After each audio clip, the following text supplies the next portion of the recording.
y tuve la oportunidad de vivir con los compañeros del partido, de la dirección del PRT, ya que mi padre era dirigente, el dirigente principal. Estuve los últimos años, sus últimos años de él, que fallece, o sea, lo matan en el julio del 76. Estuve casi todo el año 74 y 75 viviendo con él en casas operativas. Y como no hay muchos testimonios sobre estos temas, yo quería contar que, bueno, viví una gran experiencia con personas muy especiales e importantes, jóvenes,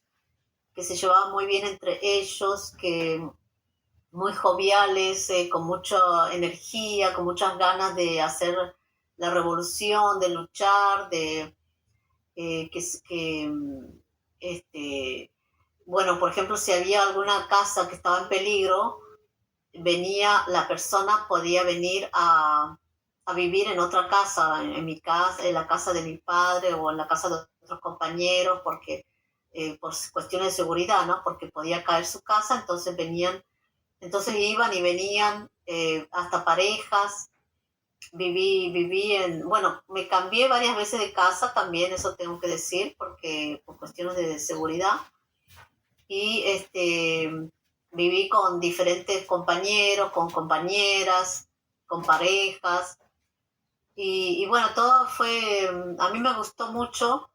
porque primero que me sentía más libre que en casa de mi abuela, por ejemplo, porque también viví en casa de mi abuela algunos años. Cuando mis padres estaban presos, vivía con mi abuela, que era más católica, más tradicional. Entonces ella, por ejemplo, muchas cosas nos prohibía, teníamos que dormir la siesta, cosas que no me gustaban, en cambio ahí no,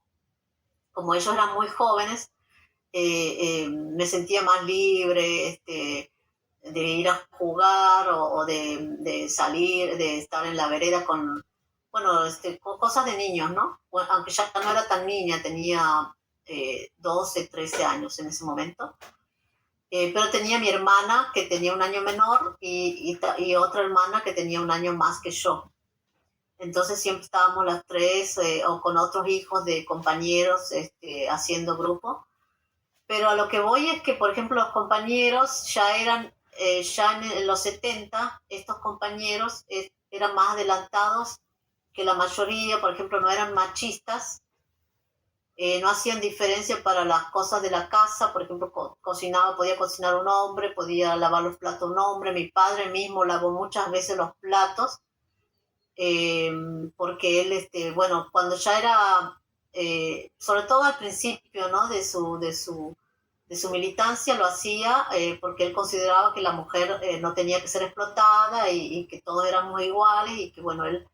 después habían algunas compañeras que venían y le decían, no, comandante, usted tiene que hacer otras cosas, tiene que estar reunido, yo lo voy a hacer. Pero digamos que él daba ese ejemplo, le gustaba, no había explotación dentro de las casas operativas y cuando no estaba mi padre, porque él viajaba mucho, estaba reunido, siempre se ocupaba alguien de darnos de comer a nosotras, de hacernos la comida, de llamarnos para comer y bueno, nosotros también teníamos que participar en las cosas de la casa, pero a lo que voy que era todo compartido, no había nadie que hiciera menos que los demás, o sea, todos hacían, traían compras, cocinaban, arreglaban la casa, ordenaban la casa, entre ellos se llevaban bien, yo nunca vi ningún tipo de problema, ninguna discusión, conversaban, se reían, eran todos muy alegres. Y a mí me parece importante, aunque por ahí no parezca tan importante, pero por lo menos es lo que yo vi y me parece importante decirlo porque no se habla mucho de esto o no hay muchas experiencias. Y también tuve la oportunidad de estar con dirigentes, ¿no? Como por ejemplo Benito Urtiaga, que era el lugarteniente de mi padre, eh, o sea, el segundo del PRT, y él era muy, muy bueno, por lo menos conmigo era, todos eran muy buenas personas, no eran egoístas, nos enseñaban a repartir, por ejemplo, nosotros teníamos una bicicleta y nos enseñaban a prestársela a otros chicos, a compartir todo, ¿no? Hasta la ropa a veces, por ejemplo, si yo tenía dos zapatos y otra niña quería poner, no tenía, entonces se los ponía y así, no, todo era compartido, no había individualismo. Y bueno, Benito Urteaga siempre se ocupó, era muy cariñoso. Él, por ejemplo, en un momento nos roban esa bicicleta de la que hablaba, nos roban porque estábamos en un barrio así bastante humilde viviendo, lejos del centro de Buenos Aires, y yo voy y le pido a él que me compre otra bicicleta, y él le dice a mi padre, y bueno, después no hubo, porque no hubo otra bicicleta porque nos mudamos, pero bueno, yo sé que él, yo se lo pedí a él en vez de a mi padre, porque mi padre era como que más, no le gustaba estar gastando mucho en ese tipo de cosas, o comprándonos muchas cosas de materiales, digamos.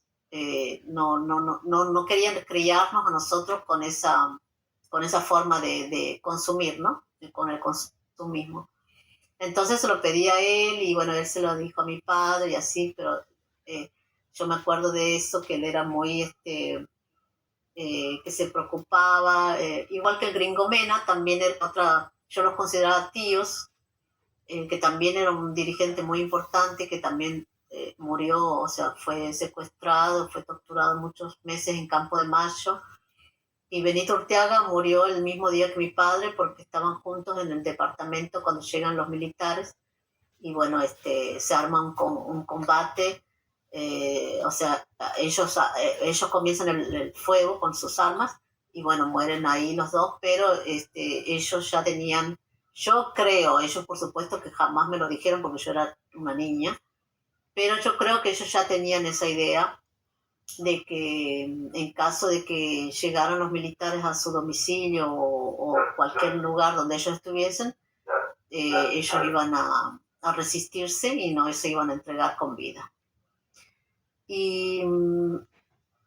y bueno, el Gringo Mena también era una persona muy jovial, muy sociable, que se llevaba bien con todos, que era bromista, que era, o sea, reían mucho, hacían muchas bromas, se decían, por ejemplo, como broma era pequeño burgués, sos un pequeño burgués, como diciendo que estás acomodado o algo. Eh, y bueno, a lo que voy es eso, que no eran unas personas que tenían miedo de caer, de ser torturados, que eran unas personas que vivían con mucha felicidad lo que estaban haciendo y que se llevaban muy bien entre ellos. Y bueno, por eso también conocí a Gorreara Merlo, a la compañera de él, Ana María Sibori, que vive ahora en Nicaragua, a muchos principales, digamos, porque eran los que venían a la casa donde vivía mi padre a reunirse con él o, o- o- o- y bueno, que tuve esa gran suerte de vivir, no digo, no puedo hablar por todos, o sea, yo no conocí, por supuesto, ahora conozco a muchos compañeros que han sobrevivido y que yo los entrevisté para mis libros, porque quiero sacar otro, yo ya saqué 2 libros sobre la lucha del PRT y quiero sacar otro de entrevistas que tengo hechas. Conocí mucho sobre bueno, muchos no, pocos, los pocos sobrevivientes que hay acá en Argentina los conocía muchos, pero digamos que yo tuve esa oportunidad, lo que quiero decir hoy es eso, que yo tuve la oportunidad de vivir con la comandancia del PRT-ERP y que eran unas personas muy elevadas en todo sentido. Y bueno, también hasta puedo hablar ya que me dejan hablar, no me hacen preguntas ni nada, así que tengo que salir con lo que pueda. Este, Quería añadir, porque no sé bien qué decir, pero es para que la gente conozca. Ellos, por ejemplo, iban a dar la libertad de culto. Ellos no creían en Dios, no tenían religión. Inclusive mi padre criticaba un poco a mi abuela porque era muy católica, de ir a la iglesia, de tener sus santos, de orar, de rezar y decirnos a nosotros que recemos. Y bueno, mis padres no creían en ninguna religión, Pero ellos sí estaban de acuerdo con la libertad de culto para las personas que quisieran tener un culto. Bueno, hasta ahí puedo llegar hoy, que alguien diga algo más porque ya soy tímida y no puedo seguir hablando por ahora.